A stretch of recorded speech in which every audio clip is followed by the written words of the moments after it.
A partir de agora, você está no Questão de Justiça, um serviço de utilidade pública aqui na UTV, sempre às quintas-feiras, agora das 10 às 11 da manhã, né?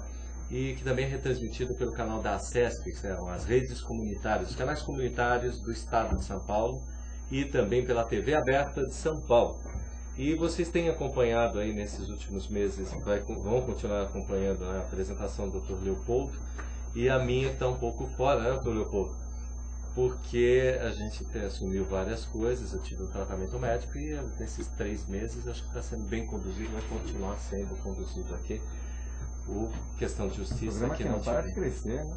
Então, programa hoje, né, com atraso, peço perdão também por estar até aqui, porque vim por conta de eu estou com o pé fraturado, mas vim sabendo que era um amigo de longa data e queria participar. Programa também que hoje está em rede nacional, você está na Rede Brasil de televisão para mais de 27 estados, né? 27, acho que é isso.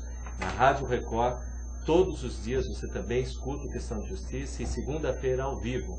E vai ter mais novidades aí até o final do ano, viu, Túlio? Mais novidades. Esse programa não para de crescer, Walter. Eu acho que é um programa da comunidade jurídica que é apoiado pela ordem, né, com o apoio do César e tal, que hoje está em tantas TVs, são 48 TVs diferentes, fora está na internet aqui de várias formas, a gente tem nossa página. Nas redes sociais. E você vinga nas redes, né, Túlio? Deixa eu falar. Hoje vai falar. Então, pois é. Vou só dar uma lida aqui no currículo. Advogado, mestre e doutorado em Direito Civil, comparado pela PUC de São Paulo. Professor autor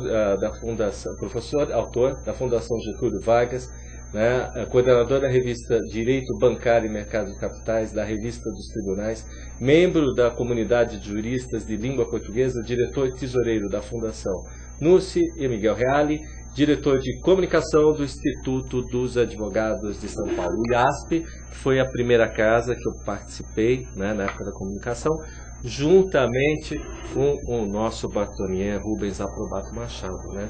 Bom, peraí. Né? Doutor José Horácio Ribeiro. O senhor está bem? Bom dia, Olha, eu sei, com toda a desculpa do mundo, vim, mas como eu falei para o senhor com o pé quebrado, eu queria vir vê-lo, faz muito tempo que eu conheço, né? Então, e uma satisfação. Olha, satisfação é minha, doutor Horácio. E o assunto hoje é bem interessante, né? Muito interessante, né? Essa questão da responsabilidade na internet, responsabilidade na internet. Eu tenho N perguntas para fazer para o senhor, como jornalista, e hoje, lá como vice-presidente da Associação Paulista de Imprensa, eu tenho várias restrições à questão das redes sociais, à questão da comunicação pela internet. Mas deixa o Leopoldo fazer a primeira pergunta, que graças a ele que o senhor veio hoje. Eu só atrasei.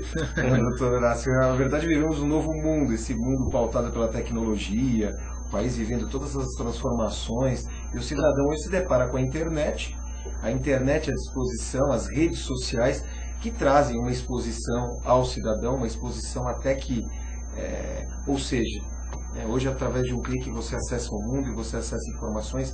Agora, como é que fica essa questão da responsabilidade civil pela internet? Bom dia a todos.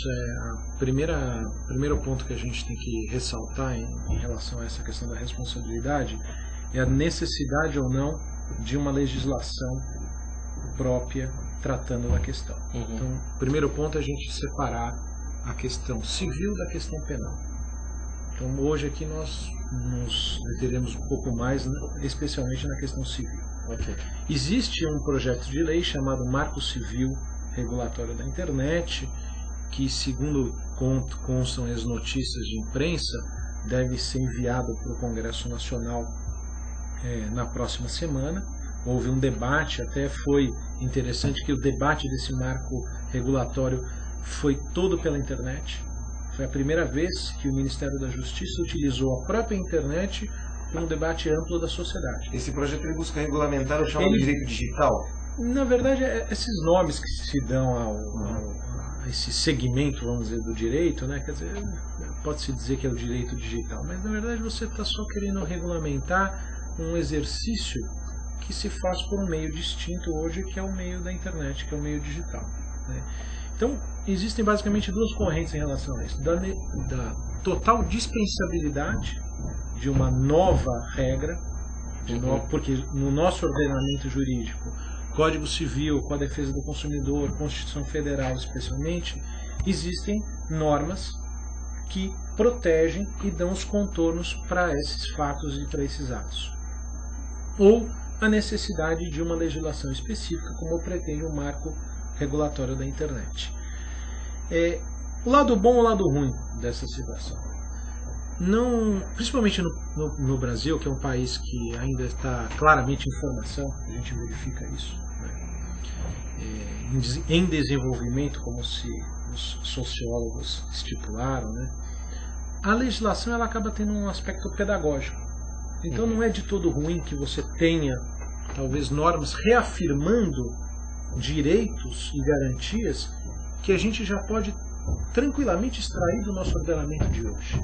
Então, repeti-las, talvez, possa ter exatamente esse efeito pedagógico, né? Da pessoa entender e compreender um pouco melhor em relação àquele tema. Agora, do ponto de vista técnico, eu não posso, enfim, por ser técnico, eu não posso deixar de dar a minha opinião de que é totalmente desnecessário. O Código Civil, repetindo, com a defesa do consumidor e a Constituição Federal, dão todos os contornos e proteções para essa situação. Ou seja, só para entender, para o internauta de repente conseguir entender o que se passa nesse meio eletrônico. Nós não temos uma legislação específica que trata da internet, dos meios digitais. Então ele necessita de, ou seja, se ele busca uma reparação civil ou ele busca uma nós ação. Temos algumas situações, vamos exemplificar, porque talvez fique mais fácil, né, para o nosso internauta entender. Nós temos situações, por exemplo, que é talvez hoje uma das mais preocupantes, do filho menor de idade, que hoje tem uma habilidade infinitamente superior aos pais na utilização das ferramentas da internet e que causa o dano a alguém. O Código Civil claramente estabelece a responsabilidade do pai pelo filho. O pai tem responsabilidade. Então vamos imaginar que é uma criança, por alguma razão, criança, modo de dizer, um pré-adolescente ou um adolescente, invada uma instituição financeira e causa ali um dano, enfim, sumindo dinheiro, transferindo e tudo mais. A parte da responsabilidade civil será arcada pelos pais. Agora você imagine, complicando a situação, um filho de pais separados, onde eventualmente você tenha uma guarda compartilhada. Ou seja, o filho não os dois são responsáveis por ele. Só que ele está na casa de um amigo, está na escola. Não tem controle do que está acontecendo com ele. O atrito é efetivamente muito maior do que, obviamente, aquele filho de um casal que, enfim, presume-se que está ali orientando, educando debaixo de um... Agora fiquei pensando, por exemplo, na questão da internet. O cidadão se utiliza da internet, tem a questão da imagem. A internet, de certa forma, é pública, como se ele estivesse numa praça. Alguém vai lá e fotografa esse cidadão. Nós tivemos o caso, né, Walter, daquela artista que foi fotografada numa praia, depois foi exposta a foto dela na internet. Nossa, eu queria até... Eu posso comentar? Estou usando uma excelência discutir esse assunto, porque sendo eu jornalista e vindo de uma família de comunicação, a gente teve todo um regramento, teve censura na época. Eu me lembro quando pequeno, na escola, o papai foi tratado na ditadura militar, teve intervenção, enfim, teve todo um cerceamento da comunicação que se fazia por jornal, rádio e televisão, né? Televisão mais triada, jornal medianamente mais triado porque tinha o prelo antes, né? E tinha a rádio que ficava na fita censura, né? Até existiu isso até... Ocupação com falar. Pois é, a gente depois, pela mão do Manuel Silva Ferreira, participei quando ele fez aquele estudo da nova lei de imprensa. Depois perguntei para o Dr. Walter Senevivo, uma época muito, né? Então, graças a Deus, participar lá com vocês. Dr. Walter, como é que fica, por exemplo, a informação que é multiplicada na internet com a questão do autor tal, e a responsabilidade daquilo? Então, é uma preocupação que eu tenho, né? Qualquer um solta qualquer coisa na internet, doutor. E aí, você fere o direito do autor, que está usando frase, o cara se inventa as coisas, você vive num mundo paralelo. Então, por exemplo, abre aspas, a lei de imprensa poderia ser usada a sites de comunicação? Vamos parcelar essa situação. Exatamente. Em primeiro lugar, hoje a gente não tem mais a lei de imprensa, né? Ela foi declarada inconstitucional pelo Supremo Tribunal Federal, né? Então a gente não tem mais hoje uma norma posta. Jornalista acabou também, né? Mas assim, tem projetos, pessoas trabalhando com projetos de lei para uma possível nova lei de imprensa, mas de qualquer forma, da mesma maneira, né? O técnico ele consegue retirar do ordenamento jurídico hoje, especialmente da Constituição, a garantia para... No Código Civil. E no Código Civil também, a garantia para a liberdade de imprensa. Né? Quer dizer, então, nós temos que ter como... E aí é o segundo tópico dessa nossa conversa aqui, a premissa de que existe a liberdade. No fim de semana passado, saiu um caderno especial do Estado de São Paulo, por conta de 2 anos da chamada que eles chamam lá da censura, por aquela discussão do Estado de São Paulo com o filho do Sarney, né, que até o próprio Manuel Alceu é o advogado do Estadão, e eu tenho certeza de que ele vai ter êxito no Supremo, né, em relação a essa total liberdade que se tem de se colocar as informações. O que não quer dizer que não se deva ter a responsabilidade. Não se pode ter a prévia censura do que se coloca, quer seja na internet, quer seja no jornal. Agora, se você ultrapassa os limites, se você fere direitos, você vai ser responsabilizado. O que fica mais marcado na internet? Porque a responsabilização, ou melhor dizendo, a prova dessa responsabilização é muito tênue. Às vezes não se consegue fazer. Os divórcios, me parece que os divórcios, as separações, nos Estados Unidos principalmente, me parece que os noticiários dizem que agora os advogados instruem as ações de família com cópias de... Então, vamos lá, Leopoldo. Veja só, existem 2 pontos aí. Você utilizar fatos que estão publicados na internet, no meio eletrônico, como prova, está previsto, por exemplo, no Código Civil, o artigo 225, estabelece também o meio eletrônico como prova. Posso exemplificar, então, deixar bem, para que a gente fala, aqui não estamos falando só com a internet, isso também passa na televisão, mas para o internauta que está aí, esse mundo aqui da UTV internauta. Por exemplo, rede social. Você tem aquela troca de conversa. Certo. Já escutei advogado falar, advogado que dançou com essa história, amigo meu, de ele trocar e-mails com uma pessoa e falar, não, eu não estou traindo, hoje traição não é mais nada. Mas enfim, aquilo produz prova ou não? Produz prova hoje. Quer dizer, a pessoa que difama pela internet, ou fala alguma coisa pela internet, não pode achar hoje que vai ficar o Deus dará. Impune. A questão toda é exatamente você encontrar a questão do anonimato, ultrapassar a questão do anonimato e ultrapassar a questão da prova. Então, como é que você resolve esses 2 problemas? A prova, a gente tem alguns meios hoje mais facilitados, tem um instrumento chamado ata notarial. É uma escritura prevista numa lei até que não é recente, é uma lei de 85, onde um tabelião, um escrivão que é dotado de fé pública, ou seja, o que ele disser ninguém vai questionar, nenhum juiz vai questionar, ninguém vai poder questionar, ele pode, vamos imaginar num determinado momento, o site da sua empresa, enfim, qualquer direito seu foi lesado na internet. Invadiram e escreveram alguma mensagem e tudo mais. Você vai lá e registra, ele faz um registro. Ele imprime aquela página e descreve exatamente o que ele está vendo. Se amanhã aquilo sumir da internet, você registrou, você fotografou aquele momento. Então você tem a prova do dano incontestável. Esse é o primeiro passo. Aí você vai identificar quem fez. Aí você parte para um que é mais difícil, mas hoje tecnicamente, especialmente com aquela identificação do IP, que é o RG, entre aspas, da máquina, né? Você consegue identificar da onde vieram as conexões. Ou seja, os dados são criptografia, se não me engano, os dados são criptografados. Isso é uma outra, vamos dizer, forma de comunicação de dados, né, de transmissão de dados, que você, de certa forma, protege exatamente para que você não tenha a invasão deles. Né? E, obviamente, tudo que é criptografado, ele tem vamos dizer, uma chancela, uma identificação clara. Claríssimo. Né? Eu queria fazer uma pergunta para o senhor, porque isso é uma coisa que me deixa muito interessado, né? Não querendo focar o assunto da questão empresarial, mas vamos numa outra situação. E o internauta que está aí deve ver isso de monte, eu já passei também, todo mundo passou. Redes sociais. Então tem a situação de, né, fulano troca mensagem com cicrano.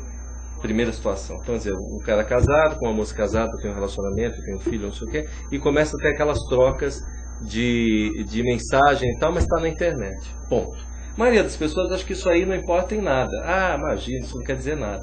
Só que tem algumas redes que elas se comunicam, todas essas, eu não vou falar o nome específico, mas tudo que você fala daqui para lá, sai em tudo que é canto. E aquilo quem está dentro desse seu ciclo de relacionamento, aquilo é seu dia a dia, seu meio, não é qualquer um que está ali. E causa danos às outras pessoas. Que veem uma troca, às vezes fulano casado com cicrana falou isso, ela está falando com cicrano e tal. Como é que fica essa situação, Tesouro? Que isso dá separação, dá um mundo virtual que a pessoa não vive, são dois mundos. Eu acho que a gente chegou àquela questão, tem um filme acho que do Tom Cruise, Minority Report, né, que ele previa já o futuro que ia acontecer, né? Não sei se você chegou a assistir esse filme. A gente está chegando já a esse ponto? A questão isso que a internet dá uma falsa sensação de proteção. Então as pessoas ali se sentem às vezes mais à vontade para fazer coisas que elas não fariam ao vivo. Então, mandar uma determinada mensagem, falar alguma coisa, no caso, escrever, que ela ao vivo não teria coragem para falar. Muitas vezes, inclusive, usando perfis falsos. Com plateia, né? Porque aquilo tem plateia, né? Então, existe até psicólogos aí estudando, né? Pessoas que tem um tipo até de propósito, ela provoca e tudo mais, porque ela quer ter atenção, ela quer ter a resposta.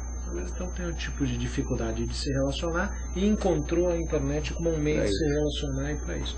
É algo realmente... É preocupante, não é? É extremamente preocupante. Agora, o que as pessoas têm que ter em mente é o seguinte: não é porque é o ambiente da internet que as mesmas responsabilidades que você tem fora, quando a gente não tinha internet, não devem ser respeitadas. No seu caso, no seu exemplo, num casamento, existe um dever de fidelidade entre tantos.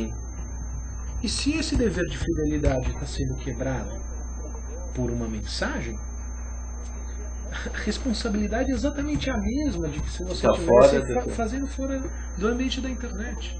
E as pessoas, elas se abrem, falam qualquer coisa. Eu estou falando para o nosso internauta que está escutando, porque, por exemplo, eu vi advogado, colega de vocês, que teve as provas, páginas da internet. Antigamente eram uns e-mails trocados. Hoje, doutor, entrou na rede social, tá ali, fulaninho falou com cicrana, cicrana falou com fulaninho, cicrana falou mal do fulano, né? E aquilo parece que é uma falta de responsabilidade, até com o senso da família, né? Me parece. Eu, por exemplo, uso minhas redes sociais para fazer a parte de comunicação. Ponto. Profissional, filme.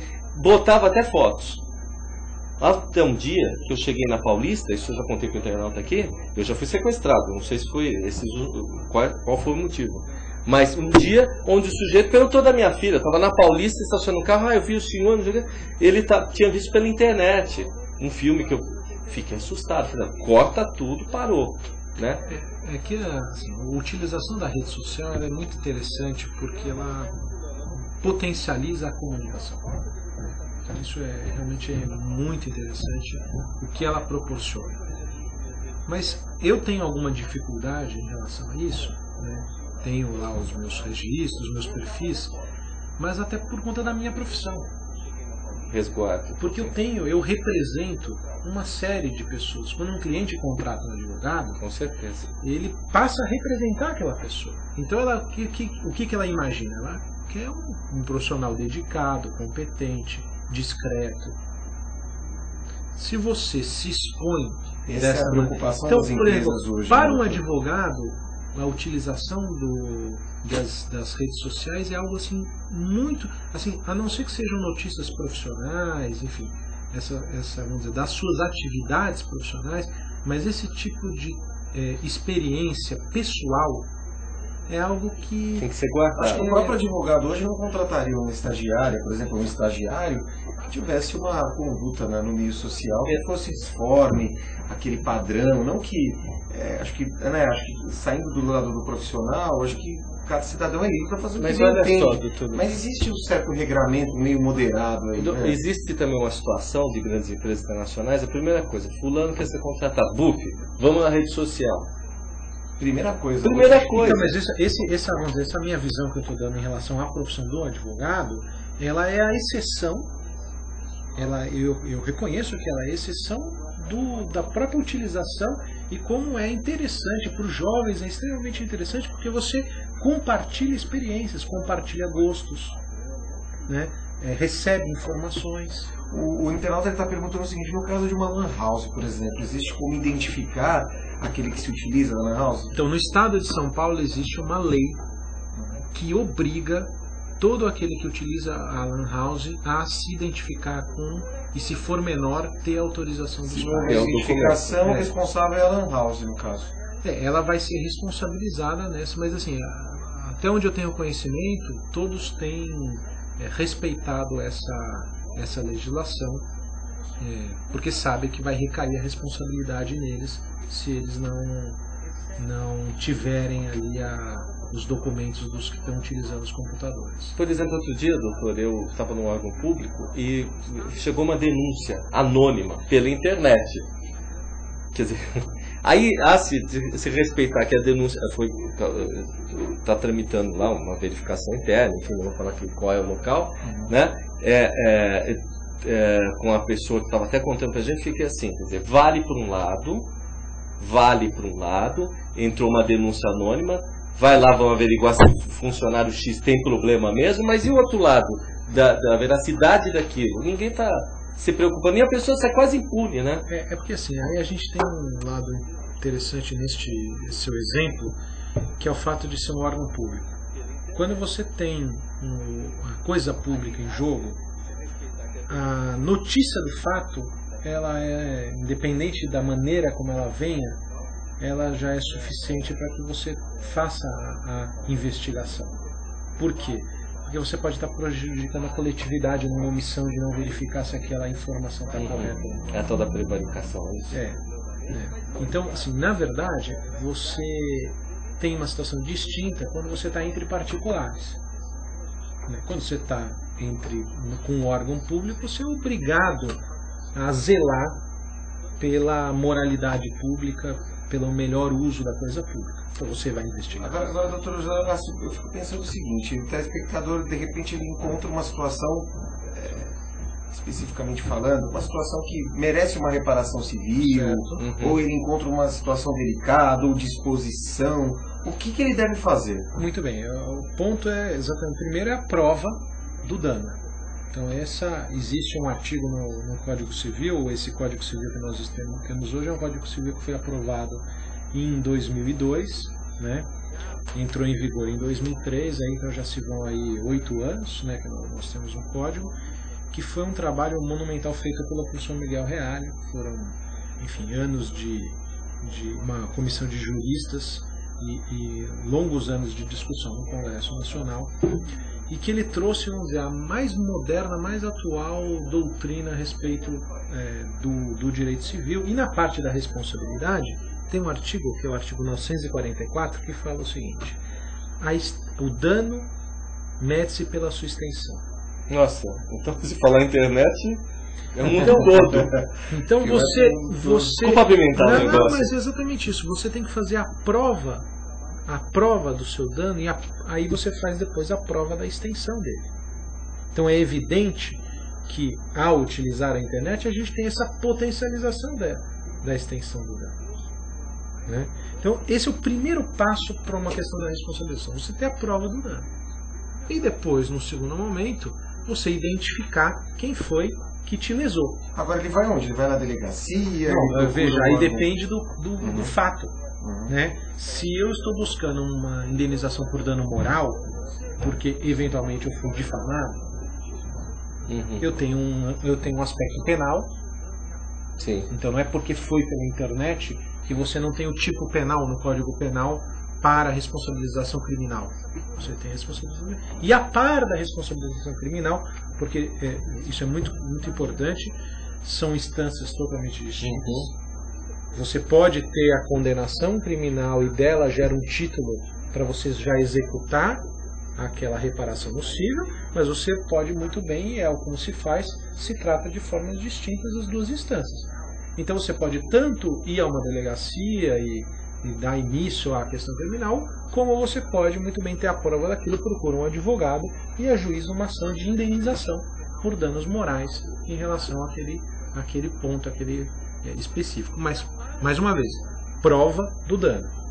Você tem que ter a prova efetiva do dano. Né? É importantíssimo. Acho que até lá que está aí, doutor, ele precisa de... Eu como jornalista, quando a gente tinha a responsabilidade da profissão, colocar assim, infelizmente, eu sabia que se eu falasse um pouco a mais eu ia atingir muita gente, mas era a voz única, ou voz coletiva dos colegas, né? Agora não. Agora qualquer um fala qualquer coisa e pensa que não atinge ninguém e fere qualquer coisa que tem de decência moral aí no nosso dia a dia. Por isso que eu acho que é importante esse regulamento que o senhor tem colocado. A questão relativa à liberdade de imprensa, com o julgamento que teve do Supremo Tribunal Federal, que julgou inconstitucional a lei, foi por um vício formal da lei, né? Então, na verdade, não é que algum ponto da lei havia um conflito com a Constituição. Havia um vício na própria lei que fez ela cair. Mas a Constituição é muito clara na questão da proteção da vida privada, da honra, da inviolabilidade, da intimidade do ser humano. Então, quando você... Isso é um limite muito cinzento, muito tênue. O que você pode, por exemplo, é diferente um artista de uma pessoa comum. Um artista tem uma intimidade muito, muito menor do que uma pessoa comum. Porque ele vive dessa imagem, muitas vezes ele se expõe propositadamente. Ele dá um aval para isso. Né? Então, mas só que esse aval é um aval, vamos dizer, tácito. Não é aquele aval feito de forma expressa. Porque o que significa tácito? Ou seja, ele repetitivamente toma atitudes que vai abrindo a esfera de intimidade dele. Então, por exemplo, só para concluir isso, para o internauta entender bem, esses programas de... Big Brother, vale o nome, mas tudo bem. Muito bem. Esses programas, quer dizer, que intimidade essa pessoa passa a ter depois? Nenhuma, acabou. A gente que está na mídia, que o senhor participa desse programa, não tem, acabou. É evidente que isso não dá carta branca para depois que ela saia de lá possa ser feito o que quiser, mas é evidente que existe uma diminuição muito menor, vamos dizer, do dano que possa ser causado uma invasão de privacidade, porque ele já se expôs de uma tal forma, né, para absolutamente todo mundo. O telespectador me fala da questão de casos concretos de punição a anônimos difamadores. Não dá para punir quando então, mas exatamente. Aí a questão da você identificar a autoria. Não sei se ele é advogado, porque escrito ADV Júnior Tadeu. Se ele é advogado, não tem saudações. Mas enfim, aí é um trabalho que se faz hoje. Existe uma polícia técnica que faz esse trabalho de identificação. Polícia de crime pela internet. Mas aí a pessoa faz chega lá e faz uma denúncia. Eu já vi, doutor. Eu só quero saber do Twitter quanto tempo a gente ainda tem, né? Que eu sei que já está estourando. Tem mais um pouquinho? Então tá, que bom. Eu estou atrasando, mas estou segurando um pouco. Deixa eu perguntar. Não, mas esse assunto eu fico pasmo. Entendeu? Eu vim de uma época de ditadura que passa numa liberdade vamos dizer assim, desalmada. Vai. Ninguém sabe o que falar mais, doutor. Não se tem respeito. Não se tem respeito. Essa é exatamente a confusão, o equilíbrio que ainda a gente vai levar um tempo para atingir, que é eu sempre coloco o binômio da liberdade e da responsabilidade. Quando é que você atinge esse equilíbrio? Com respeito, com educação. Mas você acha que tem que ter um especialmente legislador em cima? Então, regra, pode ter o legislador que for. O nosso problema não é jurídico. O nosso problema é de educação. Na escola e dentro de casa. Mas você acha que o povo, graças a Deus, e o nosso internauta também está aí, a pessoa que foi o programa, ele busca conhecimento. Mas no geral, será que a pessoa está preparada para tudo isso? Existe no direito, o direito nada mais é do que o espelho da vida. Existe uma máxima que é uma regra principal, uma presunção, que é a presunção de boa-fé.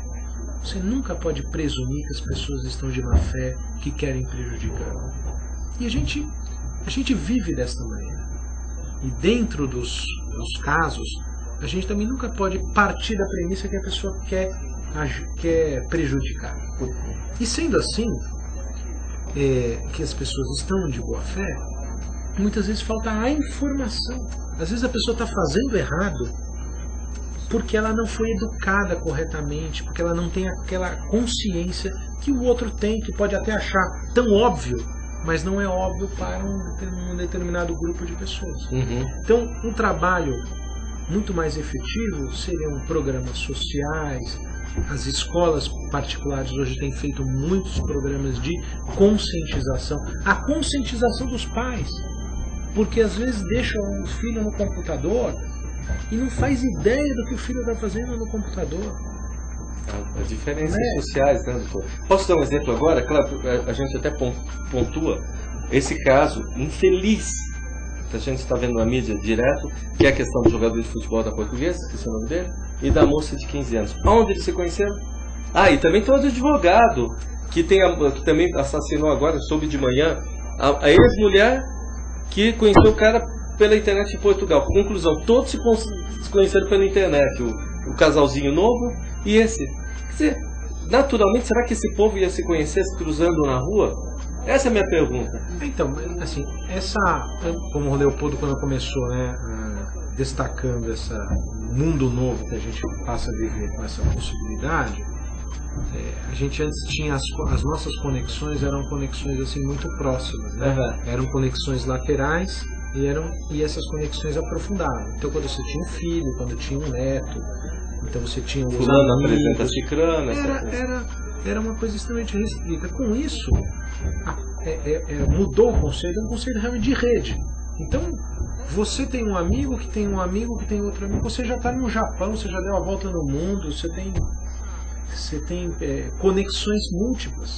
O telespectador está perguntando com relação aos chamados paparazzis, e foi notícia aí também, nas né? últimas semanas. A Luana Piovani ficou um tempo, hein? Eles ficam em cima dos artistas. Começou tudo na Europa, essa história. Mas aí pronto, botou a foto na internet e virou todo mundo. Ele fala, pode usar a imagem de um artista na praia, onde fica o direito de imagem? Pergunta dele. Então, aí você tem que verificar até que ponto, né, você está violando a intimidade daquele artista ou não. Você está num ambiente público, numa praia, né? E você não está, vamos dizer, de forma jocosa, se utilizando das imagens e tudo mais, né? E aí também tem muita conivência do próprio artista. Por quê? Porque ele vive do meio. Sim. Teve um caso, né, que a artista, numa situação um tanto constrangedora com o namorado, né? Em uma cena bem delicada, foi filmada e depois aquela cena ganhou o mundo e aí. Então você imagina, né? A gente recentemente teve isso aí, publicado fotos de um ex-jogador de futebol na praia, né? E que a maneira, pelo menos essa foi a minha percepção, a maneira como as fotos foram tiradas levaram a uma gozação. Uhum. Não é a foto ela não invadiu absolutamente nada ali. Né? Mas a maneira como a foto foi tirada gerou ali uma série de situações. Então é muito ali também da questão da tolerância em relação a isso. Por quê? E por que eu digo tolerância? Porque ele vive da imagem. Ele vai entrar com uma ação para responsabilizar aquele veículo que até então foi um veículo que ele se utilizou muito para chegar no ponto que chegou. Não que tenha sido o principal, mas que ele se utilizou muito e que vai se utilizar. Então, existe essa cumplicidade, uma tolerância, né? Que tem que ser equilibrada, né? Tem que ser equilibrada. Olha, dá pra gente ficar um tempão. Toma muito cuidado com a comunicação. Não, eu vou falar uma coisa para você. Outro dia, diretor de uma instituição que seria de jornalista, no caso do meu acidente, eu proibi, o ponto de testemunha, eu proibi que se filmasse qualquer coisa, falasse a respeito do assunto, não é? Se eu quiser falar, eu falo, eu sou público, eu falo. É aquela situação, me expõe até onde eu quero. Como eu tenho esse respeito ao próximo, eu pedi respeito também. Às vezes o colega não dá, doutor. E é isso que eu queria que o senhor esclarecesse. Aí vou exemplificar com o meu. Eu proibi e não deixei. E bati pé e não deixei mesmo, porque eu sei meu direito. Mas às vezes o outro lado fala assim, não, mas aqui está público, você pode fazer.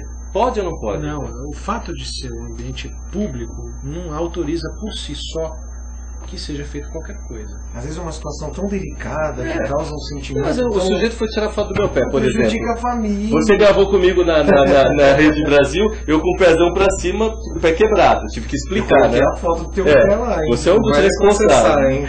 Mas o sujeito na internet e rede social, não, eu falei, pode parar. Proíbo você, eu deixei claro, proíbo você não tem direito. Pode ser gozação, pode brincadeira. Você não precisaria, na verdade, né, nem Walter, ter proibido, né? Porque é isso que é uma coisa interessante, né? As pessoas têm que ter autorização. Não existe a autorização prévia para esse tipo de coisa, de você expor o outro. Você tem que ter a autorização. Mas a coisa realmente inverteu de uma tal forma que você tem que se manifestar contrariamente para poder documentar.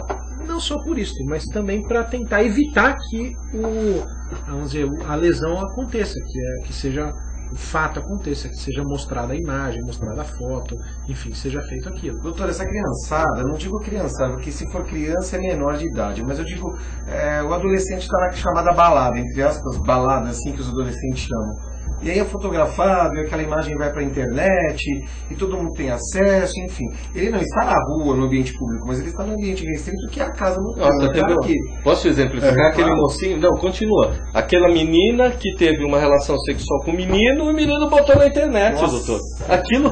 Aí, veja, aí é um caso, vamos dizer, muito fácil de identificar, que você fala qual que é isso, todo mundo se assusta. Isso é muito fácil de identificar, que você invadiu a intimidade. Mas quem? Porque eram duas crianças? Vai responder os pais do ponto de vista civil.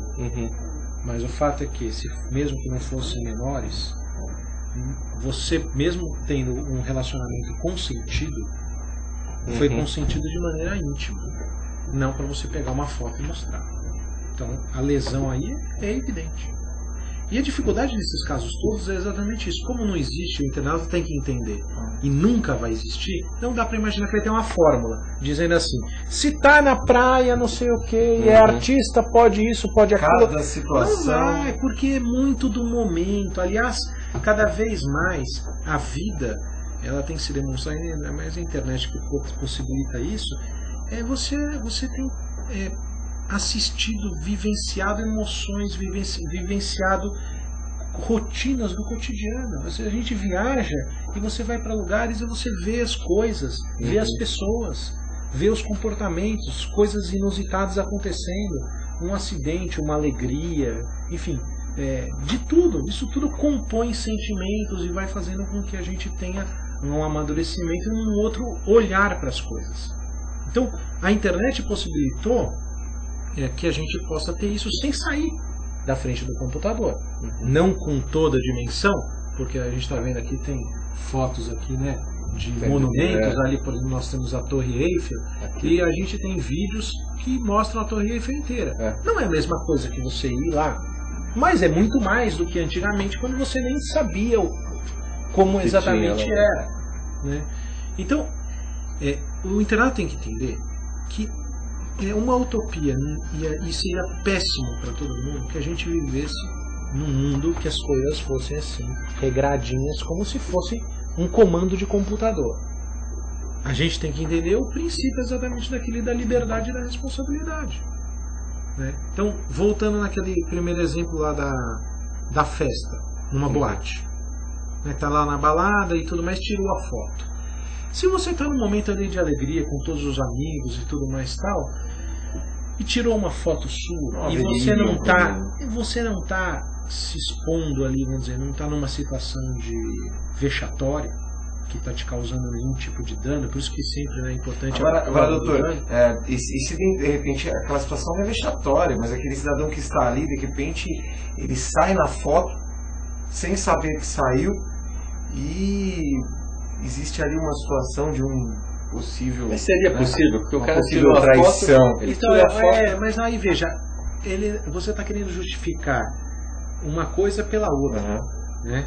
Quer dizer, se ele ali já estava descumprindo um dever, tá certo? Ele vai culpar, podia ter sido ele. Veja, hoje você tem cada vez mais esses circuitos internos de televisão em absolutamente tudo que é lugar. Tem lugares do mundo que absolutamente a rua é filmada, tudo é filmado. Aliás, acho que esse é o futuro no país. Posso perguntar uma coisa para o senhor? Quando há um sistema de segurança, aí aquelas coisas do público da rua é para segurança, o do shopping é um outro tipo de segurança, isso dá direito de essa imagem passar ou não? Veja, a utilização, qual é o objetivo disso? Como você muito bem colocou, o objetivo é para segurança, e é uma segurança coletiva. Ok. Você pode ter a sua segurança individual e você pode ter uma segurança coletiva. Então você pode ter o circuito do prédio, ele tem uma segurança coletiva restrita. Interessa só aos moradores daquele prédio. Se eu colocar dentro da minha casa, interessa somente a mim. Aqui está na rua, num metrô e tudo mais, interessa a toda a coletividade. É para a proteção da coletividade. Isso tem contrato, doutor? Por exemplo, do apartamento, do prédio, tem um contrato? Vou dar um exemplo, eu preciso fazer isso. Não sei quanto tempo a gente tem. Não, ainda tem muito. O Twitter autorizou. Então vou dar uma exemplificar, porque é interessante.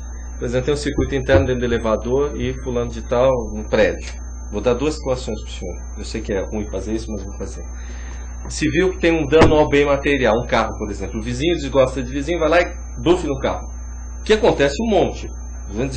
Que não acontece porque acontece. Eu tinha um vizinho que toda semana ele batia no meu carro. Olha só, e outra situação, doutor Leopoldo.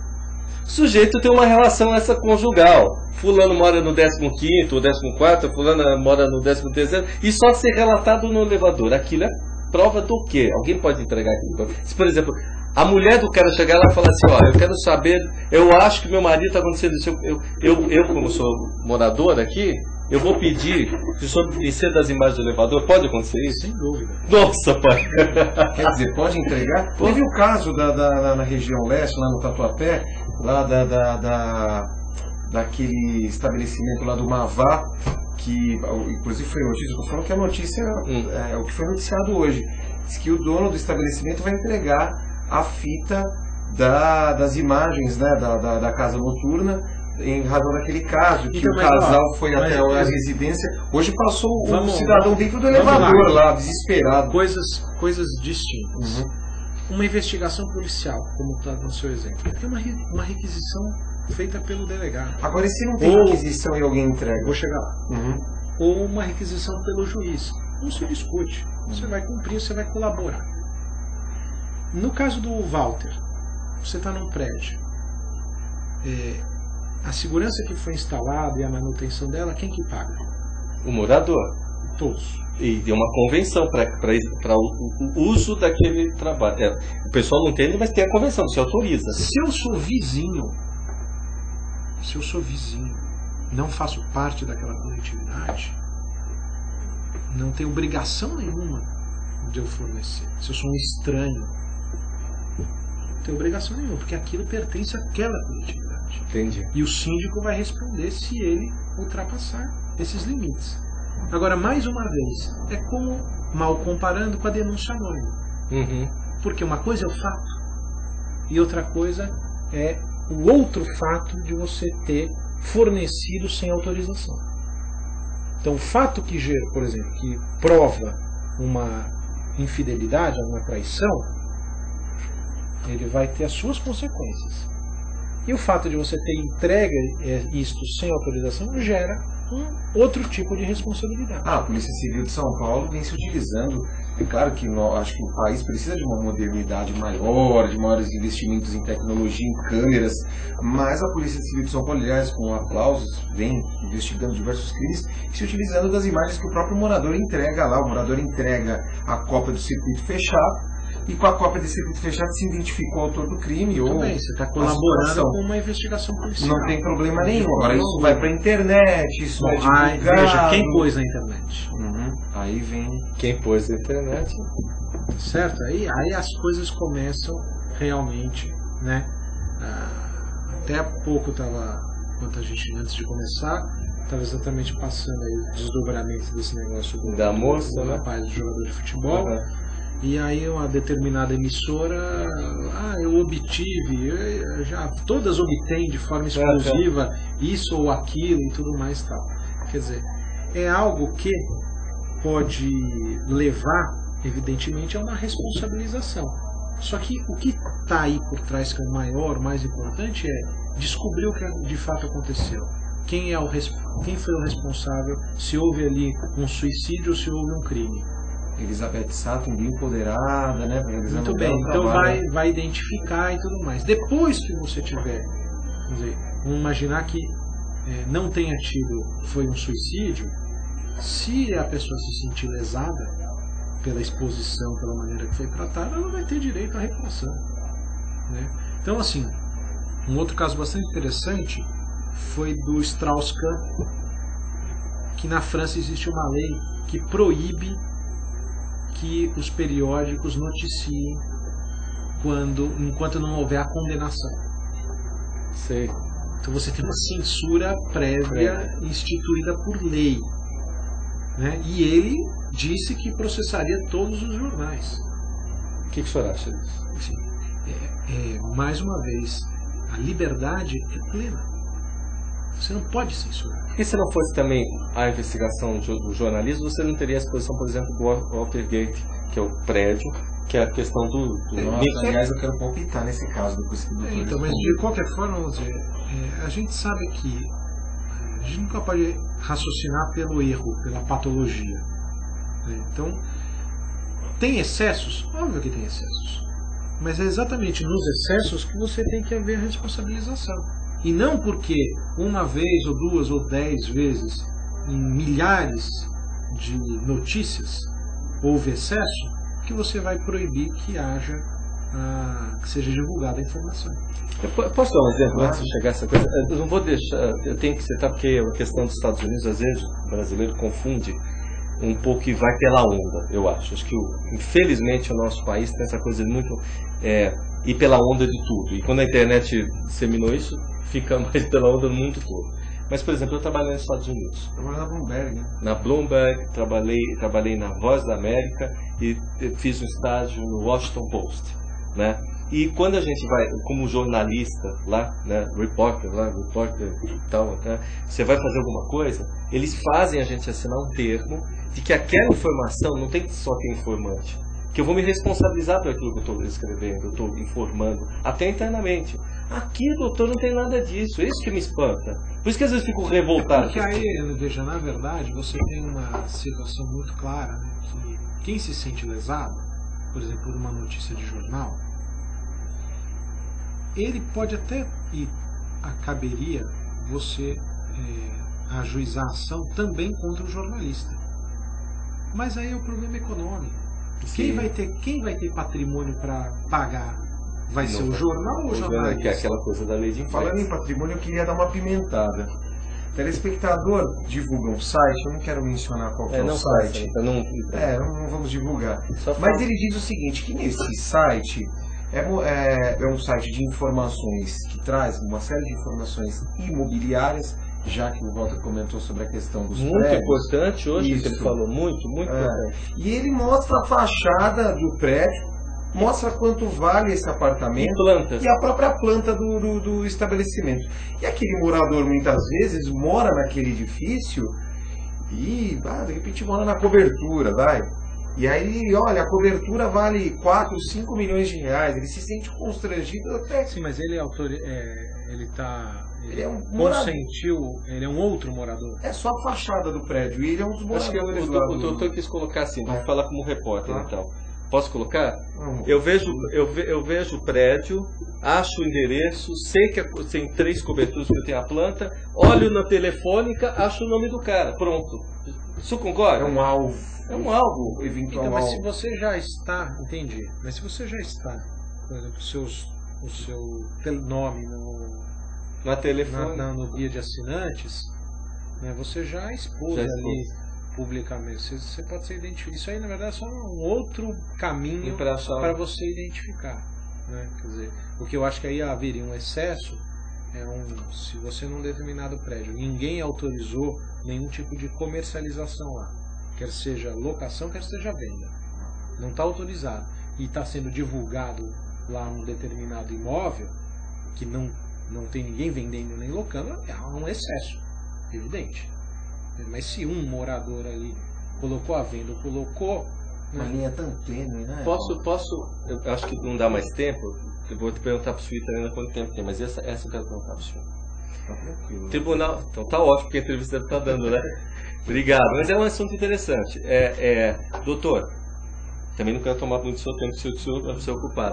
Mas veja essa situação. Hoje nós temos a publicação do DOE. E na publicação do DOE, quando você vai no Tribunal de Justiça, vai no tribunal, algumas fechadas, no Segredo de Justiça, mas tem outros sites que fazem buscas que eu já vi reclamações com isso. O sujeito tem um processo crime e de repente aparece na internet. Só que aparece um pedaço do processo. Às vezes ele foi absolvido. Aí você vai lá, bota o nome do sujeito e aparece aquilo. Já vi. Dessa vez não é comigo. Mas já vi. E aí, doutor? Quer dizer, metade da exposição então, é vamos uma lá, coisa mais pública. uma vez, né?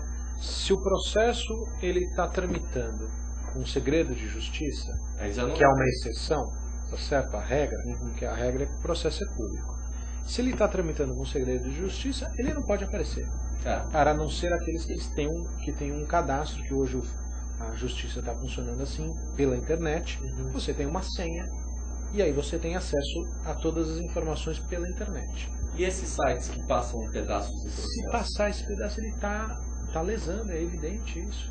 Porque ele está infringindo exatamente aquele segredo, aquele sigilo que está protegido por lei. Dentro do processo. Dentro do processo. E aquilo nunca mais... É que nem aquela história, estou botando na primeira página do jornal.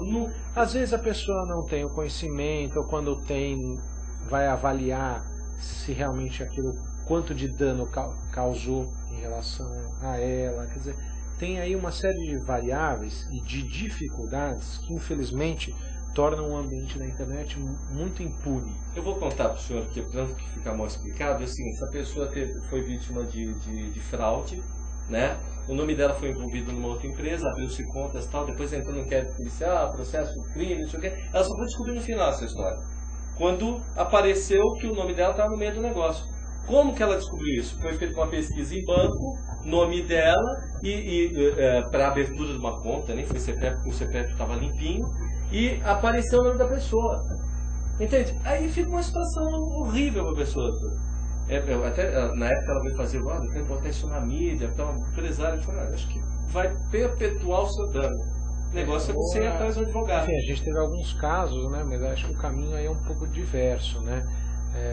Se uma instituição financeira autorizou a abertura de uma conta bancária, utilizando dados falsos que te prejudica, ela teve cometeu uma falta no dever dela de verificar a veracidade daquelas informações. E as consequências disso passariam a ser responsabilidade dela. Você está certíssimo. Está certo, foi a linha que eu acho que... Agora, cair na internet... Isso potencializa, na verdade, aquele primeiro ato que foi talvez numa mesa de banco, que o gerente ou assistente não prestou muita atenção e autorizou uma abertura com dados falsos. Olha, acho que chegou ao fim do programa, eu vou falar uma coisa para você. Eu posso falar com propriedade, isso, colocar dessa forma. Vi nas palavras do senhor muito do professor Miguel Reale hoje, quando o senhor fala que o direito é uma coisa da vida. Me marcou aquele pedaço, foi na metade da entrevista.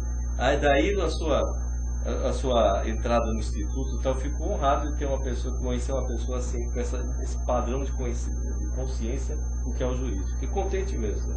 E mexendo num negócio emblemático, problemático, e que nosso internauta está aí e participa disso, mas que é essa questão da internet. A internet tem que ter responsabilidade. Né? Eu acho que eu vou finalizar, senão eu vou ficar o dia inteiro aqui no telefone. Né? Mas quero convidar o senhor para voltar, porque... Prazer. Olha, aquele tempo que a gente perdeu, suplico, acho que deu mais de 1 hora já o programa. Uma satisfação, eu agradeço a oportunidade. Fala só do Instituto antes, que o IASP é uma coisa... Para levar uns alunos para conhecer o Instituto. O IASP lá com a Ivete, com o doutor, para levar uns alunos lá para conhecer, porque o Instituto vem antes da ordem. Vem antes da ordem, né? O Instituto de Advogados de São Paulo ele foi criado em 1874, os cursos jurídicos eles foram criados no Brasil em 1827. O Instituto ele é logo depois e foi criado com a necessidade porque os advogados estavam se formando e não existia nenhuma associação, nenhum grupo que organizasse. Então ele nasceu com essa finalidade de organizar e de, enfim, promover debates culturais. E em 1930, muito tempo depois, foi criada a Ordem dos Advogados, que passou a cuidar, vamos dizer, da organização da classe dos advogados e coube ao Instituto ficar, e como fica, tão somente com a questão cultural. Né? Então hoje as nossas atividades são desenvolvidas exatamente com a dedicação de juristas mais renomados profissionais que dão parte do seu tempo para aprimorar o ordenamento jurídico brasileiro, discutindo projetos de leis, orientando em cursos, em debates, em seminários, em almoços que nós promovemos, apontando o que está errado para que a gente possa ter um país cada vez melhor. Hoje, como diretor de comunicação lá, que eu fui da casa, eu fazia parte de comunicação também, mas eu fico contente de ver que ele está num caminho tão bom, né? E com gente que tem história, tem embasamento, porque o Andrés está lá desde que eu lembro, ele fez o Instituto crescer na área do jovem, fez na área de cultura, junto com outros advogados que lá estão, né? E tem essa coisa que eu acho tão nobre, que é participar junto com o Miguel Reale, né? Ives Gandra, Rubens Aprovato Machado, Jorge Laudo Servidor, o Dr. Kiel Charada, que eu acho uma simpatia, né? Presidente hoje, o Luiz Celso Reale Fragoso, e a Ivete Senise, que foi até reitora da USP. Né? Diretora. Primeira mulher diretora da faculdade. É uma honra, viu? Uma honra. Eu vou ter que encerrar o programa. Mas antes de encerrar, eu posso deixar saudações e parabéns lá para a produção, para a diretora do Questão de Justiça, Hilda Siglione. Lembrou, minha mãe. Aniversário hoje, então, Hilda Siglione, parabéns, viu? Parabéns por fazer história e sua dedicação junto à comunicação e programação. Sabe como ele nasceu Questão de Justiça? Eu acho que estava lá no começo. Dr. Rui Fragoso, Rubens Aprovato Machado, falando, a gente precisa fazer um programa de televisão. Minha mãe, que era diretora da Rede Mulher, falou assim, vamos fazer o Questão de Justiça. E nasceu na Rede Mulher o Questão de Justiça com apoio do Instituto de Advogados de São Paulo. Né? Apoio institucional, claro, mas um apoio que ter toda essa... E eu, menino, comecei a aprender a vida ali com esse pessoal. Então, parabéns. É um aniversário pelo programa. Aniversário. Obrigado por ter lembrado da mamãe. Com certeza. Ponto a mais pra você lá. E que lembra muito o senhor. Vou dar um abraço também. Obrigado. Mas olha, convido o senhor a voltar. Vamos visitar a Record, vamos visitar lá a Rede Brasil, que é a Rede Nacional, e aqui também vai passar no site, na TV aberta. O senhor é uma simpatia. Obrigado. Eu que agradeço a oportunidade. Obrigado. Bom, Leopoldo, obrigado. Deixa eu fazer só um adendo aqui para o pessoal da internet. O Leopoldo botou, eu quero que o senhor escreva um artigo também para a gente sobre a internet, no nosso site, vai estar publicado essa semana, sobre toda essa questão que está tendo da velocidade dos carros, do abuso que está tendo com relação à velocidade. As notícias hoje se multiplicam em cima disso. Carro é arma também, quando a gente tem a licença para... Você tem agora até uma arma muito poderosa para tirar a vida das pessoas, é o que tem demonstrado, né? E a gente tem que prestar atenção nisso. Então, vou dar uma lidinha no artigo do Leopoldo, né? E prestar atenção também da internação, que é um outro artigo que tem o Dr. Arles Gonçalves Júnior, um negócio com a questão da Cracolândia, que está se usando crack. Vamos prestar um pouco de atenção, né, na direção aí hoje em dia. Olha quanta notícia que a gente tem. E internauta, José veio participar aqui, né? Internauta, presta atenção, hein? Tudo que você está botando na rede é documento, hein? Doutor, a questão de justiça vai ficando por aqui e volta na próxima quinta-feira com o doutor Leopoldo apresentando, tá? A direção sempre da Hilda Silone e a supervisão geral aqui na casa do Alberto Lucchesi. Até a próxima quinta-feira.